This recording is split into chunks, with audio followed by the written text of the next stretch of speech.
ቃላት ሕይወታችንን የመቅረጽ የምንጓዝበትን መንገድ የመጥረግ ኃይል አላቸው። ምላሳችን በመጠኗ ትንሽ ብትሆንም የወደፊታችን ላይ ከፍተኛ ተጽዕኖ ታሳድራለች። ወዳጆቼ ዛሬ በመንፈሳዊ ጉዟችን ውስጥ ወሳኝ ስለሆነው ስለ ቃላቶቻችን ጥልቅ ተጽዕኖ እንመረምራለን። ምላሳችንን በመጠበቅ ውስጥ ስላለው የለውጥ ኃይል አብረን እንማራለን። ይህም ልምምድ የሕይወታችንን መንገድ እንዴት እንደሚጠብቅና ከፍ እንደሚያደርግ እንመለከታለን። እንዲሁም በድንቁ ጌታ በኃያሉ በኢየሱስ ስም አብረን ኃይለኛ ጸሎት እንጸልያለን። ስለዚህ እስከ መጨረሻው ተከታተሉና የዚህን ጸሎት በረከት ለመቀበል ልባችንን እንክፈት። እባካችሁ ላይክ፣ ሼር እና ኮሜንት ማድረግ አትርሱ። በዚሁ አጋጣሚ ሁለተኛውን ቻናሌን በኢንተርኔት ኮኔክሽን ምክንያት ካንስል እያደረግኩ በተደጋጋሚ አፕሎድ ለማድረግ ስለሞከርኩ አንድ ቪዲዮ ማለት ነው ቻናሉን ሻዶ ባን አድርጎታል እና እዚህ ቪዲዮ ላይ ኮሜንት ስር በማስቀምጠው ሊንክ እየገባችሁ ቪዲዮዎችን እዩዋቸው። ጀምሮ መተው ሳይሆን ሰብስክራይብ፣ ላይክ እና ኮሜንት እያደረጋችሁ ቪዲዮዎችን ጨርሳችሁ ብታዩዋቸው ከሻዶ ባን ቶሎ መውጣት እችላለሁ። ስለምታደርጉት የትኛውም አይነት ድጋፍ በጣም አመሰግናለሁ። እንቀጥል። ወዳጆቼ በቁጣ ተነሳስተን የተናገርነውና ወዲያውኑ የተጸጸትንባቸው ጊዜያት የሉም? ወይስ በንግግራችን ሰውን ደስ አሰኝተን ፊታቸው ሲበራ አይተን አናውቅም? እነዚህ ቅጽበቶች የንግግራችንን እውነተኛ ኃይል ይገልጡልናል። በመጽሐፈ ምሳሌ 18:21 ላይ እንዲህ ይለናል፣ ሞትና ሕይወት በምላስ እጅ ናቸው፣ የሚወዷትም ፍሬዋን ይበላሉ። ይህ ጥቅስ የዛሬው መልእክታችንን ጭብጥ ይይዛል። ሁላችንም ወደኛ የሚሰነዘሩ አስከፊ ቃላት የሚፈጥሩት ቁስል ይሰማናል። በተመሳሳይ ከቸርነትና ከማበረታቻ ቃላት የሚገኘውን ሙቀትና መነቃቃት ተለማምደናል።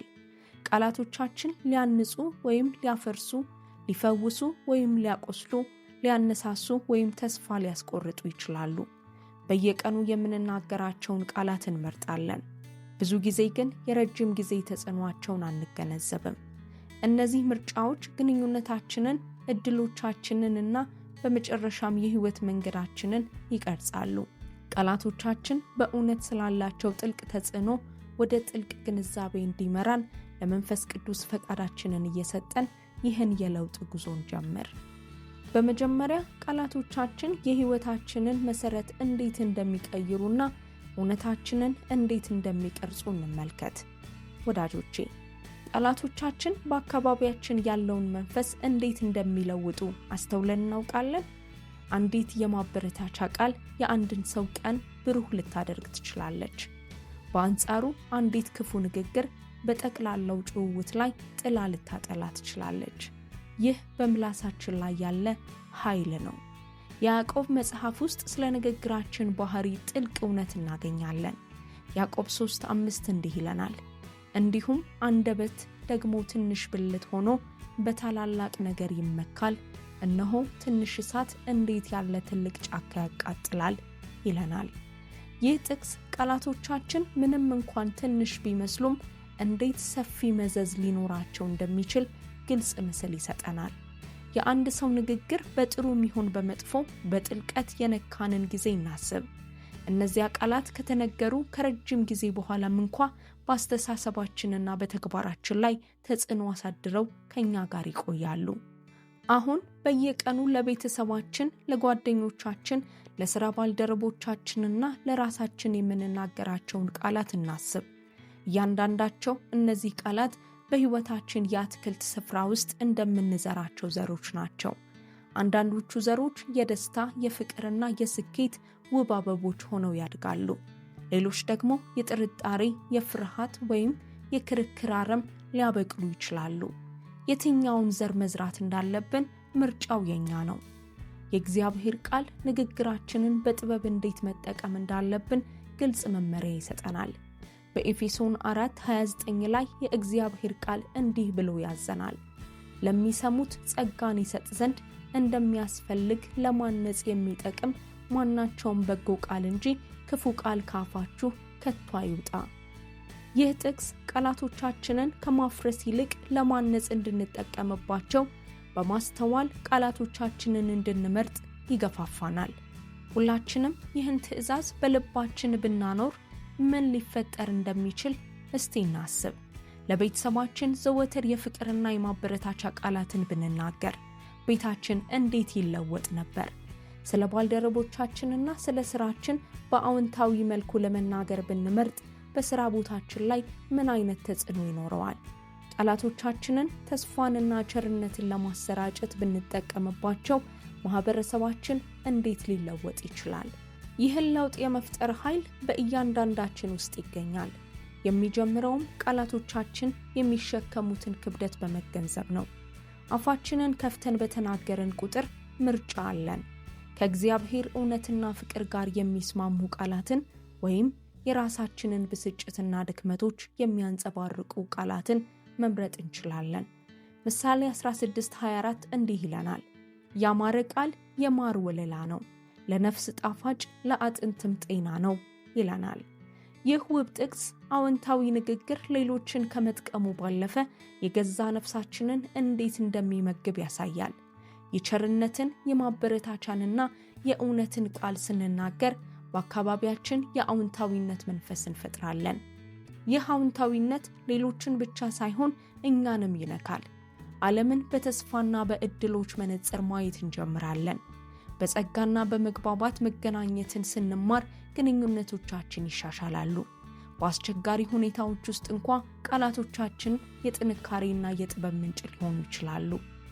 በአንደኛ ሳሙኤል 25 ላይ ያለውን የአቢግያን ታሪክ ልብ እንበል። የእሷ ብልህና ትሁት ንግግር በዳዊትና በሰነፉ ባለቤቷ በናባል መካከል ሊፈጠር የነበረውን ግጭት አስቀርቷል። የእሷ ምሳሌ በጥንቃቄ የተመረጡ ቃላት ውጥረትን እንዴት እንደሚያረግቡና ሰላምን እንደሚያመጡ ያሳየናል። እኛም በቃላቶቻችን ሰላም ፈጣሪዎች በመሆን መለያየትን ማጥፋትና ግንኙነታችንን መፈወስ እንችላለን። ነገር ግን ወዳጆቼ ምላሳችንን መጠበቅ ሁል ጊዜ ቀላል አይደለም። ዘላቂ ንቃትንና ራስን መግዛትን ይጠይቃል። ከመናገራችን በፊት ስለ ስሜታዊ ሁኔታችንና ቃላቶቻችን ሊኖራቸው ስለሚችለው ተጽዕኖ ማወቅ አለብን። እዚህ ላይ ነው በእግዚአብሔር ጥንካሬና መመሪያ ላይ መደገፍ የሚያስፈልገን። መዝሙር 141 ቁጥር 3 ሁላችንም ልንጠቀምበት የምንችለውን ውብ ጸሎት ያቀርባል። አቤቱ ለአፌ ጠባቂ አኑር፣ የከንፈሮቼንም መዝጊያ ጠብቅ ይላል። እግዚአብሔርን ወደዚህ ሂደት በመጋበዝ ንግግራችንን ለመቆጣጠር የእርሱ እርዳታ እንደሚያስፈልገን እናምናለን። ስለ ቃላቶቻችን ጥንቃቄ ማድረግን ስንለማመድ በሕይወታችን ውስጥ ለውጥ ማየት እንጀምራለን። ግንኙነቶቻችን ይጠነክራሉ፣ ተጽዕኖአችን ያድጋል፣ እንዲሁም የበለጠ ሰላምና ደስታን እንለማመዳለን። እናስታውስ፣ እያንዳንዱ የምንናገረው ቃል መንገዳችንን እየቀረጸ ነው። በጥበብ እንምረጥ፣ በቸርነት እንናገር። እግዚአብሔርም ቃላቶቻችንን እኛንና በአካባቢያችን ያሉትን ለመባረክ እንዴት እንደሚጠቀምባቸው እንመልከት። ወዳጆቼ አሁን ደግሞ ቃላቶቻችን ከቅርብ ግንኙነቶቻችን እጅግ ባለፈ እንዴት ሞገድ እንደሚፈጥሩ እንመልከት። እያንዳንዱ የምንናገረው ቃል ሰንሰለታማ ምላሽ የመፍጠር አቅም አለው። ይህም የምንናገረውን ሰው ብቻ ሳይሆን ሌሎችንም ሊነካ ይችላል። የተናገርናቸው ቃላት እኛ ከተናገርን በኋላ ለረጅም ጊዜ ሊታወሱና ሊደገሙ እንደሚችሉ አስበን እናውቃለን? ይህ አፋችንን ከፍተን በተናገርን ቁጥር የምንሸከመው ጥልቅ ኃላፊነት ነው። በማቴዎስ መጽሐፍ ውስጥ ኢየሱስ ቃላቶቻችን ስላላቸው ክብደት ጠንከር ያለ ማሳሰቢያ ይሰጠናል። ማቴዎስ 12 ቁጥር 36 እንዲህ ይለናል፣ እኔ እላችኋለሁ ሰዎች ስለሚናገሩት ስለ ከንቱ ነገር ሁሉ በፍርድ ቀን መልስ ይሰጡበታል ይለናል። ይህ ጥቅስ በንግግራችን አቅጣጫ በማስተዋል መጠንቀቅ እንዳለብን ያሳስበናል። እንደ ተራ ንግግር የምንቆጥራቸው እንኳ በእግዚአብሔር ዘንድ ትርጉም አላቸው። የአንድ ሰው እንዲሁ የተናገረው ቃል አብሮን የቆየበትን ጊዜ እናስብ። መንፈሳችንን ከፍ አድርጎት ወይም ልባችንን አክብዶት ሊሆን ይችላል። አሁን በአንድ ቀን፣ በአንድ ሳምንት ወይም በአንድ ዓመት ውስጥ የምንናገራቸውን ቃላት አጠቃላይ ውጤት እስቲ እናስብ። እያንዳንዳቸው እነዚህ ቃላት በአካባቢያችን ላለው ድባብ አስተዋጽኦ ያደርጋሉ፣ እንዲሁም ለሚሰሙት ሰዎች ግንዛቤን ይፈጥራሉ። ቃላቶቻችን ተስፋን የመስጠት ወይም ፍርሃትን የመዝራት፣ ለሥራ የማነቃቃት ወይም ለቸልተኝነት የማበረታታት ኃይል አላቸው። ግንኙነቶችን ሊያጠነክሩ ወይም መለያየትን ሊፈጥሩ፣ መግባባትን ሊያሳድጉ ወይም አለመግባባትን ሊዘሩ ይችላሉ። ሐዋርያው ጳውሎስ ይህንን ተረድቶ ነበር በቆላስያስ 4:6 ላይ እንዲህ ሲል የጻፈው፣ ለእያንዳንዱ እንዴት እንድትመልሱ እንደሚገባችሁ ታውቁ ዘንድ ንግግራችሁ ሁል ጊዜ በጨው እንደተቀመመ በጸጋ ይሁን ይለናል። ይህ ጥቅስ በጸጋ እንድንናገር ደግ፣ አሳቢና ለእያንዳንዱ ሁኔታ ተስማሚ የሆኑ ቃላትን እንድንመርጥ ያበረታታናል። ነገር ግን ንግግራችን በጨው የተቀመመ ይሁን ማለት ምን ማለት ነው? በጥንት ዘመን ጨው ለጣዕም ብቻ ሳይሆን ለጥበቃም ያገለግል ነበር። በተመሳሳይ መልኩ ቃላቶቻችን ለመስማት አስደሳች ብቻ ሳይሆን ዘላቂና አዎንታዊ ተጽዕኖ ያላቸው መሆን አለባቸው። በግንኙነታችንና በማህበረሰባችን ውስጥ መልካም፣ ንጹህና እውነተኛ የሆኑት ነገሮች መጠበቅ አለባቸው። ለምሳሌ የሐሜትን ተጽዕኖ እናስብ።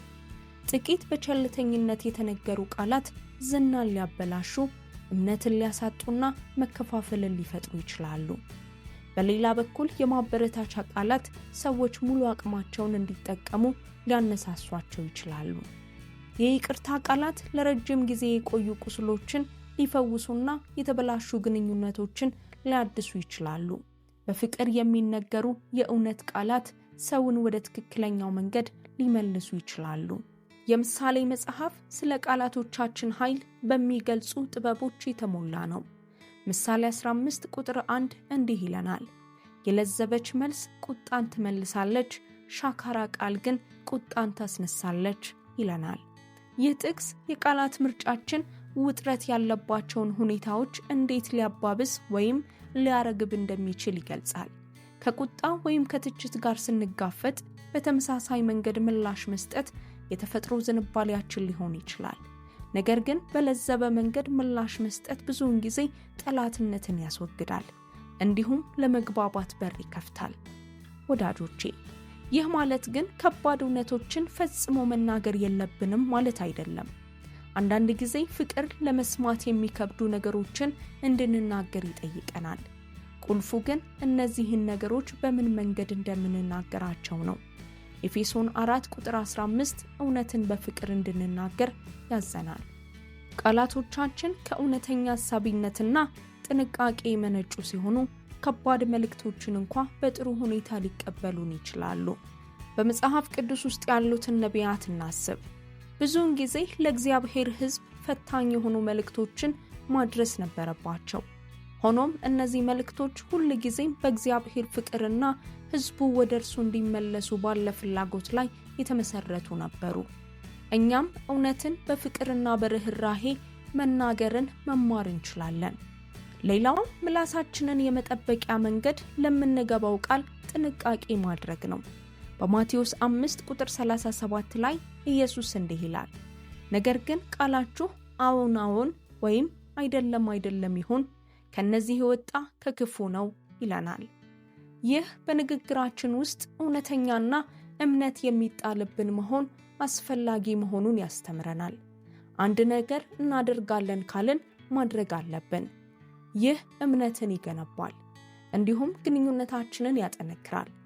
እንዲሁም ሁል ጊዜ የገባውን ቃል የሚጠብቀውን የእግዚአብሔርን ማንነት ያንጸባርቃል።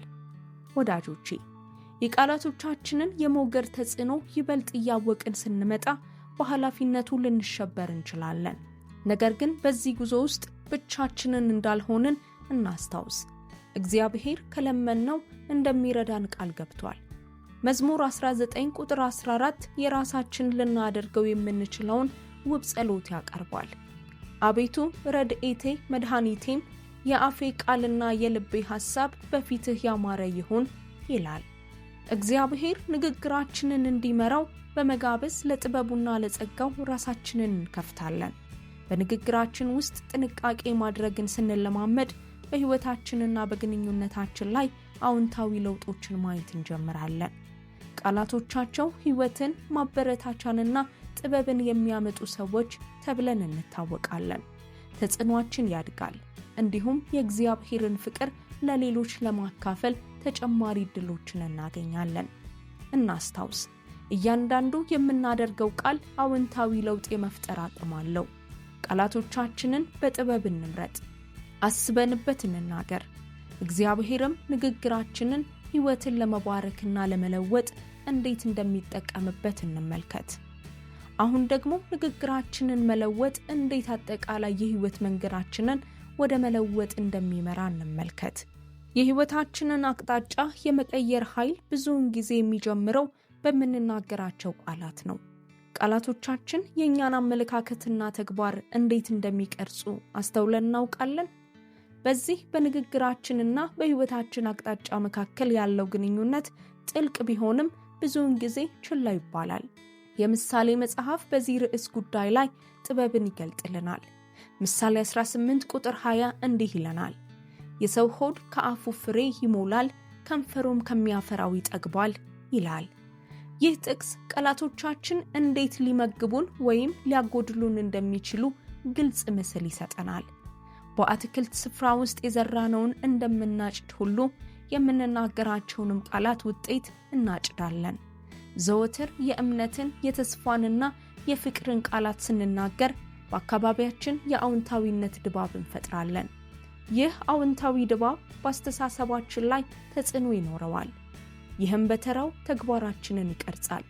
ከጊዜ በኋላ እነዚህ ተግባራት የሕይወታችንን አቅጣጫና ጥራት ይወስናሉ።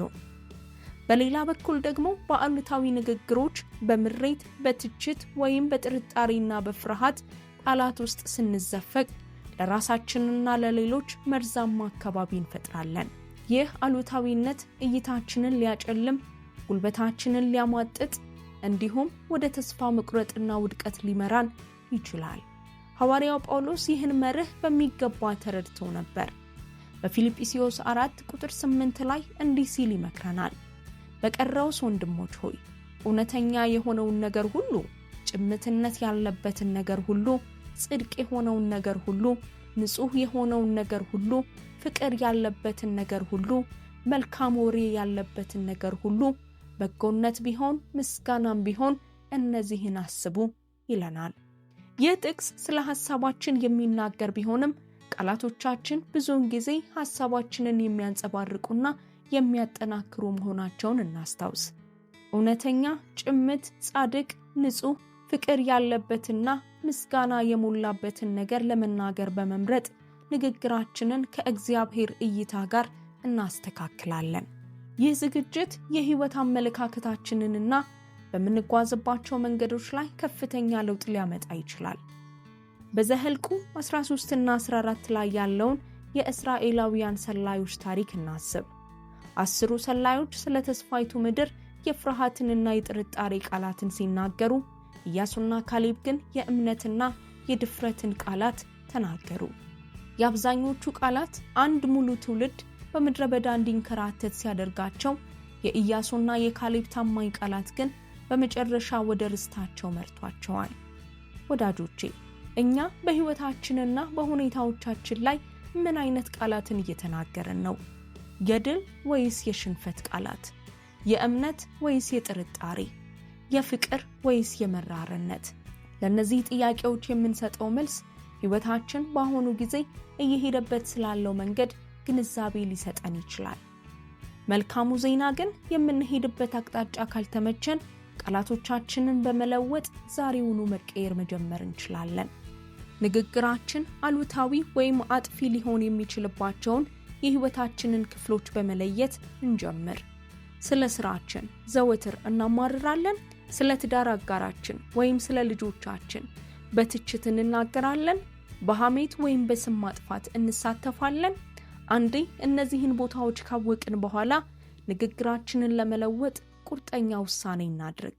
ስለ ስራችን ከማማረር ይልቅ ለሚያመጣልን አቅርቦት የምስጋና ቃላትን እንናገር። የቤተሰብ አባላቶቻችንን ከመተቸት ይልቅ የአድናቆትና የማበረታቻ ቃላትን እንናገር። ከማማት ይልቅ ሌሎችን የሚያንጹ ቃላትን እንናገር። ያዕቆብ 1 ቁጥር 26 እንዲህ ይለናል፣ አንደበቱን ሳይገታ ልቡን እያሳተ እግዚአብሔርን የሚያመልክ የሚመስለው ማንም ቢኖር የእርሱ አምልኮ ከንቱ ነው ይለናል። ይህ ጥቅስ ንግግራችንን መቆጣጠር የእምነታችን መሰረታዊ አካል መሆኑን ያጎላል። ትክክለኛውን ነገር ማመን ብቻ በቂ አይደለም። ከእምነታችን ጋር በሚስማማ መንገድ መናገርም አለብን። ንግግራችንን መለወጥ ስንጀምር መጀመሪያ ላይ ፈታኝ ሊሆንብን ይችላል። አሮጌ ልማዶችን ማቆም ከባድ ሊሆን ይችላል። የአሉታዊ ንግግር ዘይቤዎችም ስር የሰደዱ ሊሆኑ ይችላሉ። ነገር ግን ተስፋ እንቁረጥ። ለመርዳት የመንፈስ ቅዱስ ኃይል እንዳለን እናስታውስ። ቃላቶቻችንን በጥንቃቄ ለመምረጥ በየቀኑ ከእግዚአብሔር ጥንካሬንና ጥበብን እንለምን። መዝሙር 34 ቁጥር 13 ተግባራዊ ምክር ይሰጠናል።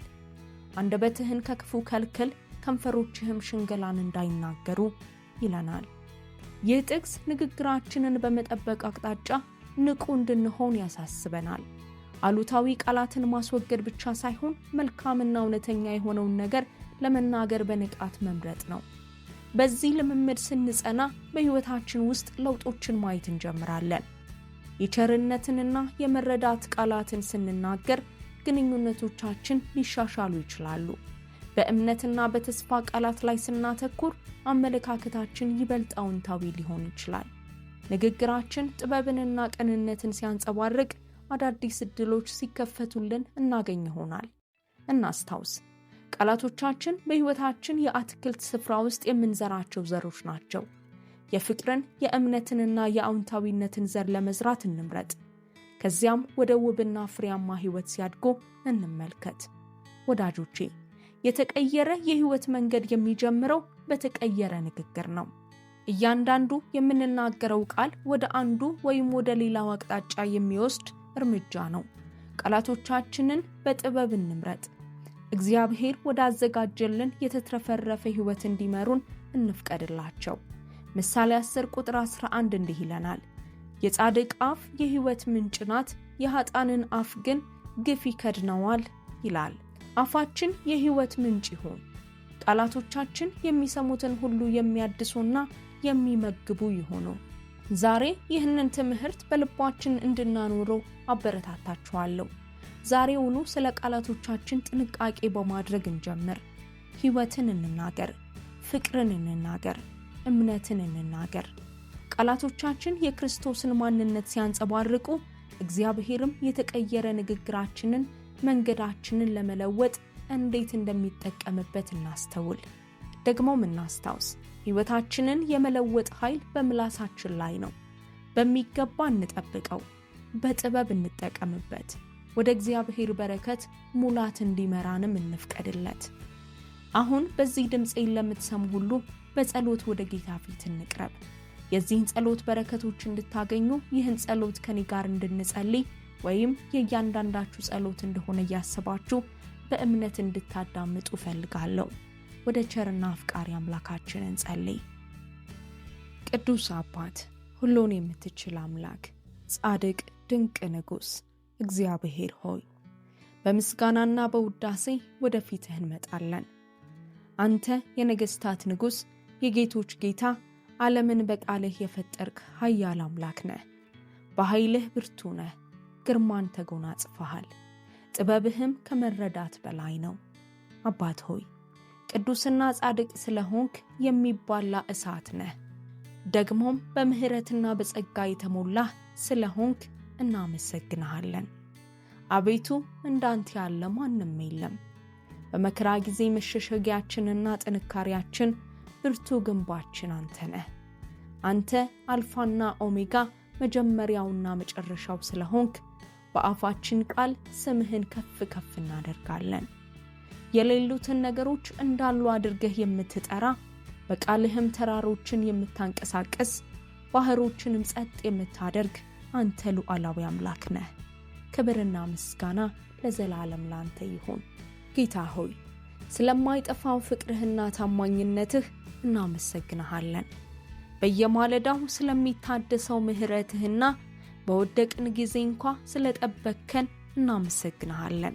በሳምባችን ውስጥ ስላለው ትንፋሽ፣ በሰውነታችን ውስጥ ስላለው ጥንካሬና በመንፈሳችን ውስጥ ስላለው ሰላም እናመሰግንሃለን። አቤቱ በንግግራችን በሐሳባችንና በድርጊቶቻችን መበደላችንን እናምናለን። ጌታ ሆይ መተላለፋችንን ይቅር በል፣ ከአመፃም ሁሉ አንጻን። አንተ ይቅር እንዳልከን ሁሉ እኛም የበደሉንን ክፉ የተናገሩብንን ወይም በቃላቶቻቸው ሕመም ያስታቀፉንን ይቅር እንላለን። ጌታ ሆይ ቃላቶቻችን ሕይወትንና ፈውስን ያመጡ ዘንድ ንግግራችንን እንድትፈውስ ልባችንን በፊትህ እናኖራለን። መሐሪ አባት ሆይ በትጋት እንጠብቀው ዘንድ ለአፋችን ጥበብንና ራስን መግዛትን እንለምንሃለን። አቤቱ ለከንፈሮቻችን ጠባቂ አኑርልን። ስምህን የሚያከብሩ ቃላትን እንናገር ዘንድ የአፋችንን መዝጊያ ጠብቅ። ቃላቶቻችን ጠላት በእኛ ወይም በሌሎች ላይ የሚጠቀምባቸው መሳሪያ እንዳይሆኑ ለመናገር የዘገየን ለመስማት ግን የፈጠንን እንድንሆን አቤቱ እርዳን። በአንደበታችን በኩል ለማለፍ የሚፈልገውን ውሸትና ሽንገላ ሁሉ በኢየሱስ ስም እንገስጻለን። ቃላቶቻችንን ተጠቅሞ ጉዳት ለማድረስ የሚፈልገውን የሐሜት፣ የስም ማጥፋትና የመለያየት መንፈስ ሁሉ እናስራለን።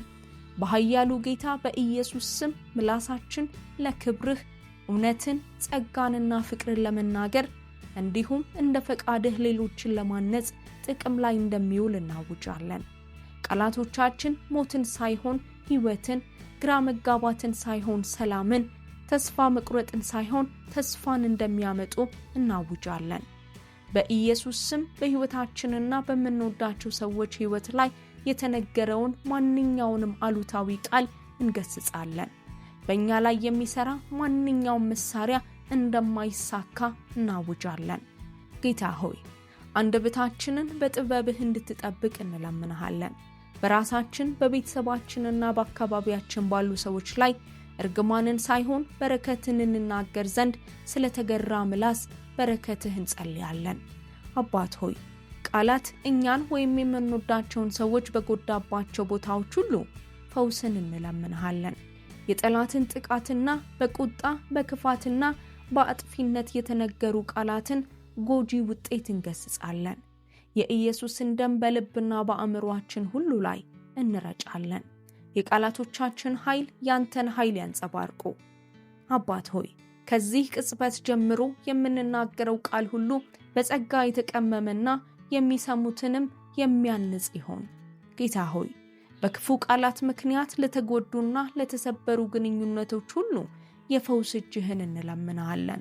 ከጠላት ከሚወረወሩ የእሳት ፍላጻዎች፣ ከአለመግባባቶች እንዲሁም ለማነጽ ሳይሆን ለማፍረስ ከሚፈልጉ ቃላት ሁሉ ጥበቃህን እንለምናለን። ጌታ ሆይ በዚህ ጸሎት ከተስማሙት ሁሉ ጋር ይህን ጸሎት በፊትህ ስንጸልይ አሁን በአንተ ፊት ለተከፈቱ ለእያንዳንዱ ልቦች እናመሰግንሃለን። እርስ በርሳችን እየጸለይን በአንድነትና በፍቅር እየተደጋገፍን በመስማማት እንቆማለን። ቸር አባት በየቀኑ እንድትመራን እንለምንሃለን።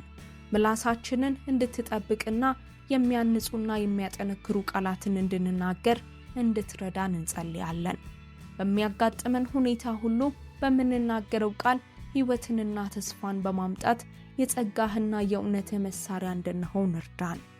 በቃላት ለተጎዱ ሰዎች ሁሉ በኢየሱስ ስም ፈውስን እናውጃለን። በጠላት ሴራም ሁሉ ላይ ድልን እንቀናጃለን። ጌታ ሆይ መንፈስ ቅዱስህ ይሙላን፣ ወደ እውነት ሁሉ ይምራን። በቃልህ ኃይልና ሥርዓት ውስጥ እንድንመላለስ እርዳን። ልባችንን አእምሮአችንን በክርስቶስ ኢየሱስ በመጠበቅ ስለምትሰጠን ጥበቃ እናመሰግንሃለን። ስለሰማህን ስለመለስክልን አሁንም ቅዱስ መንፈስህ ስለሚረዳን እናመሰግንሃለን። መንግሥት ያንተ ናትና ኃይልና ክብር ከዘላለም እስከ ዘላለም ላንተ ብቻ ይሁን።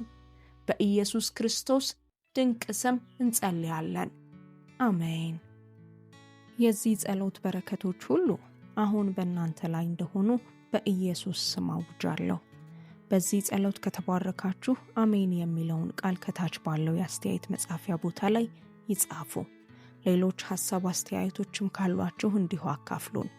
ለብዙ ሰዎች እንድንደርስና ወንጌልን ለማሰራጨት ልትረዱን ትችላላችሁ። ቪዲዮውን ከጓደኞቻችሁ ወይም ከቤተሰቦቻችሁ ጋር በማጋራት እና እናንተም ላይክ የሚለውን ቁልፍ በመጫን ይህን ማድረግ ትችላላችሁ። ለተጨማሪ ቪዲዮዎች ቻናላችንን ሰብስክራይብ ማድረጋችሁን አይርሱ። ቤተሰባችንንም ይቀላቀሉ። የምታደርጉትን ሁሉንም አይነት ድጋፍ እናደርጋለን። ጌታ ኢየሱስ ይባርካችሁ። በረከት ለመሆን ተባርካችኋል። የጸሎት ጥያቄዎቻችሁን በኮሜንት መስጫው ላይ ከማስቀመጥ አትከልከሉ። እንጸልይላችኋለን። እናንተም ይህ አገልግሎት እንዲሰፋና በመላው ዓለም የሚገኙ ሰዎች ጋር እንዲደርስ ጸልዩልን። በእምነትም ከኛ ጋር እንድትቆሙ እናበረታታችኋለን። ክብር ሁሉ ለእግዚአብሔር ይሁን። የጌታችን የኢየሱስ ክርስቶስ ጸጋና ሰላም ከሁላችሁ ጋር ይሁን። ተባረኩ።